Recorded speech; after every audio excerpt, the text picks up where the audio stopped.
Hello दोस्तों, दीप वानीस kitchen में आपका स्वागत है। आज मैं आपको बताने वाली हूँ तरी वाली तिखट कोल्हापुरी मिसल और घाटी मसाले की परफेक्ट रेसिपी।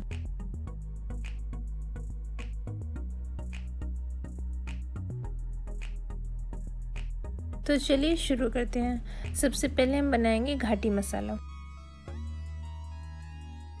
इसके लिए हमें चाहिए होंगी बड़ी इलायची, छोटी इलायची, लौंग, काली मिर्च, चक्री फूल, दालचीनी का टुकड़ा, जायफल, लहसुन, सूखा नारियल,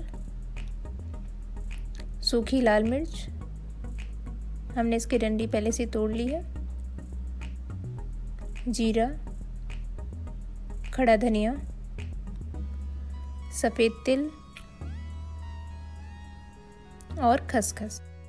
अब गैस पर एक पैन रखेंगे और उसमें अपने सभी खड़े मसालों को डाल देंगे। खड़ा धनिया, बड़ी इलायची, छोटी इलायची, काली मिर्च, लौंग, चक्री फूल, जायफल, दालचीनी, जीरा और इन सब को हल्का भून लेंगे। और जब हमारे मसालों में से हल्की सी खुशबू आने लगे तो हम इसको एक प्लेट में निकाल लेंगे। अब इसी पैन में हम डालेंगे सूखे हुए नारियल, लहसुन की कलियां और सफ़ेद तिल और इनको भी मीडियम फ्लेम पर भून लेंगे। और ये देखिए, जब ये थोड़े भुन जाएंगे तो इसको भी अलग प्लेट में निकाल लेंगे। और इसी पैन में हम डालेंगे एक प्याज जिसे पतले टुकड़ों में काट लिया है और इसको भी चलाकर भून लेंगे। जब ये थोड़े से भुन जाएंगे इस तरीके से तो हम इसमें थोड़ा सा तेल डाल देंगे। आप यहाँ पर कोई सा भी तेल यूज़ कर सकते हैं या फिर आप इसको स्किप भी कर सकते हैं। अगर आपको मसाला काफ़ी लंबे टाइम के लिए रखना है तो आप प्याज ना डालें, लेकिन प्याज डालने से मसाले का टेस्ट बहुत बढ़िया आता है और ये मसाला भी फ्रिज में करीब 1 महीने तक स्टोर कर सकते हैं। तो ये हमारे प्याज भुन चुके हैं, हमें इन्हें ज़्यादा ब्राउन नहीं करना है और इनको भी हम एक प्लेट में निकाल लेंगे। और अब हम इसी पैन में अपनी खड़ी लाल मिर्च भून लेंगे। सभी मसालों को मीडियम फ्लेम पर भूनना है। और ये देखिए, इस तरीके से हमारी लाल मिर्च भी भुन चुकी है। अब हम अपने सभी मसालों को एक एक करके ग्राइंड कर लेंगे। सबसे पहले अपने खड़े मसालों को मिक्सर में पीस लेंगे।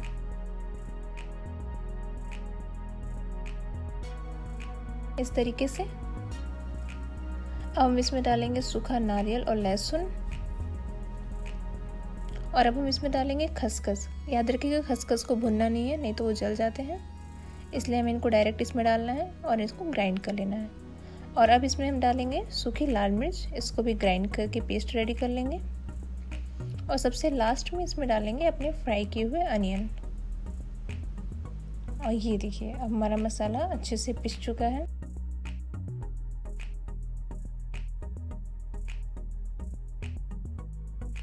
इसमें हींग और नमक डालेंगे, इससे मसाले का स्वाद तो बढ़ता ही है, साथ में मसाले जल्दी खराब नहीं होते हैं। तो इन सबको भी बढ़िया से स्पून से मिक्स कर लेंगे।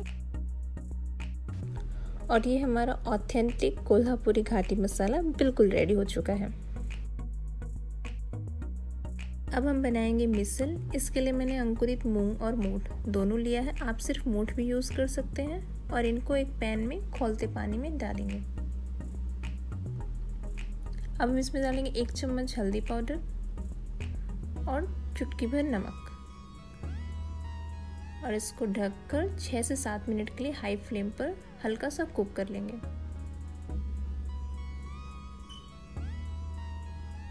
ये देखिए, इस तरीके से जब ये हल्के कुक हो जाएंगे तो हम इनको अलग रख देंगे।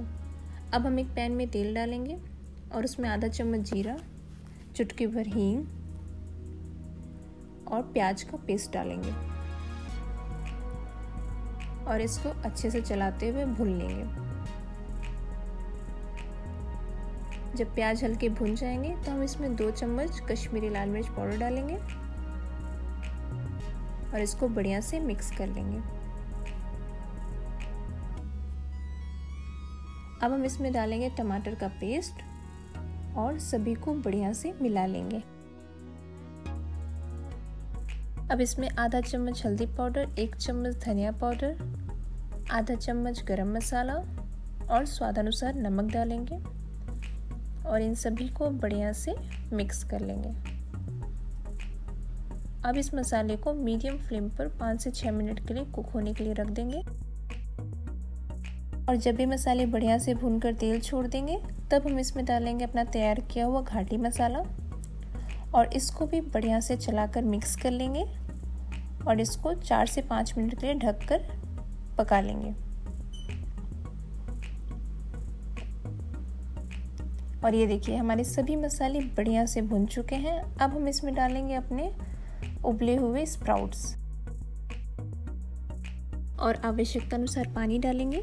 आप पानी यहाँ पर अपनी ज़रूरत के हिसाब से डाल सकते हैं। मैं यहाँ पर कोल्हापुरी तरी वाली मिसल बना रही हूँ, इसके लिए मैंने पानी उसी के हिसाब से डाला है। और इसको बढ़िया से एक बार चला देंगे और इसको ढककर 4 से 5 मिनट के लिए हाई फ्लेम पर कुक कर लेंगे। और ये देखिए हमारे मिसल काफ़ी अच्छे से कुक हो चुके हैं।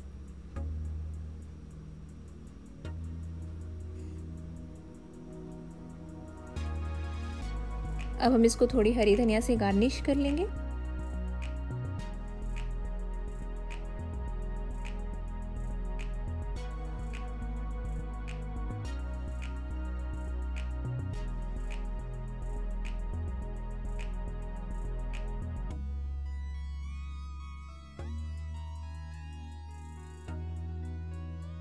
और ये रेडी है हमारे तिखट झंझणीत कोल्हापुरी तरी वाले मिसल।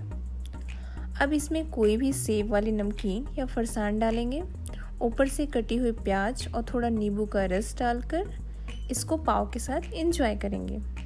ये पाव भी होममेड है। इसकी रेसिपी का लिंक आपको डिस्क्रिप्शन बॉक्स पे या स्क्रीन के एंड में भी मिल जाएगा।